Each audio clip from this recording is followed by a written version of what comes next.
ಹಾವೇರಿ ತಾಲೂಕಿನ ಕಬ್ಬೂರು ಗ್ರಾಮದಲ್ಲಿ ಕುಡಿದ ಮತ್ತಿನಲ್ಲಿ ವ್ಯಕ್ತಿಯೊಬ್ಬನನ್ನ ಕಲ್ಲಿನಿಂದ ಜಜ್ಜಿ ಬರ್ಬರವಾಗಿ ಹತ್ಯೆ ಮಾಡಿರುವಂತಹ ಘಟನೆ ನಡೆದಿದೆ. ನಿಂಗಪ್ಪ ಚನ್ನಬಸಪ್ಪ ಕರಿಕಾರ್ ಕೊಲೆಯಾದ ದುರ್ದೈವಿಯಾಗಿದ್ದು, ಶಿವನಿಂಗಪ್ಪ ಪಟ್ಟೇದವರ್ ಎಂಬಾತನೇ ಹತ್ಯೆಗೈದ ಆರೋಪಿಯಾಗಿದ್ದಾರೆ. ಘಟನೆ ಬಳಿಕ ಈಗಾಗಲೇ ಪೊಲೀಸರು ಮುಂದೆ ಆತ ಶರಣಾಗಿದ್ದಾನೆ ಎನ್ನಲಾಗ್ತಾ ಇದೆ. ಮೃತ ನಿಂಗಪ್ಪ ಹಾಗೂ ಆರೋಪಿ ಶಿವು ಅವರ ಮನೆಗಳು ಅಕ್ಕಪಕ್ಕದಲ್ಲೇ ಇದ್ದು, ಇಬ್ಬರ ನಡುವೆ ಹಳೆಯ ವೈಷಮ್ಯ ಇತ್ತು ಎಂದು ತಿಳಿದು ಬಂದಿದೆ. ಇಬ್ಬರು ಕೂಡ ಮದ್ಯಪಾನದ ಚಟವನ್ನ ಹೊಂದಿದ್ದರಿಂದ ಆಗಾಗ ಜಗಳವಾಗ್ತಿತ್ತು ಎನ್ನಲಾಗ್ತಾ ಇದೆ. ಸುಮಾರು 1 ತಿಂಗಳ ಹಿಂದೆಯೂ ಇಬ್ಬರ ನಡುವೆ ಗಲಾಟೆ ನಡೆದಿದ್ದು, ಆಗ ಶಿವು ನಿಂಗಪ್ಪನ ಮೇಲೆ ಹಲ್ಲೆಯನ್ನ ನಡೆಸಿದ್ದ ಎನ್ನಲಾಗಿದೆ. ಬಳಿಕ ಗ್ರಾಮದ ಹಿರಿಯರು ಮಧ್ಯಸ್ಥಿಕೆಯನ್ನ ವಹಿಸಿ ರಾಜಿಯನ್ನ ಮಾಡಿಸಿದ್ರು ಎನ್ನಲಾಗಿದೆ.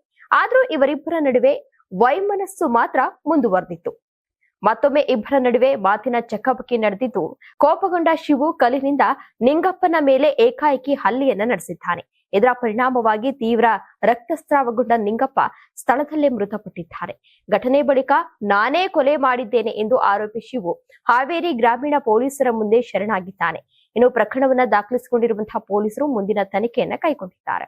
ನೀವು ಸಣ್ಣ ಆಗ್ಬೇಕಲ್ವಾ? ಅದು ಒಂದು ಉತ್ತಮ ಆಹಾರದಿಂದ ಸಣ್ಣ ಆಗ್ಬೇಕಲ್ವಾ? ಪ್ರತಿದಿನ ನಮ್ಮ ಜೀನಿ ಸ್ಲಿಮ್ ನ ಯೂಸ್ ಮಾಡಿ ಯಾವುದೇ ಸೈಡ್ ಎಫೆಕ್ಟ್ ಇಲ್ದಂಗೆ ನೀವು ಸಣ್ಣ ಆಗ್ತೀರಾ.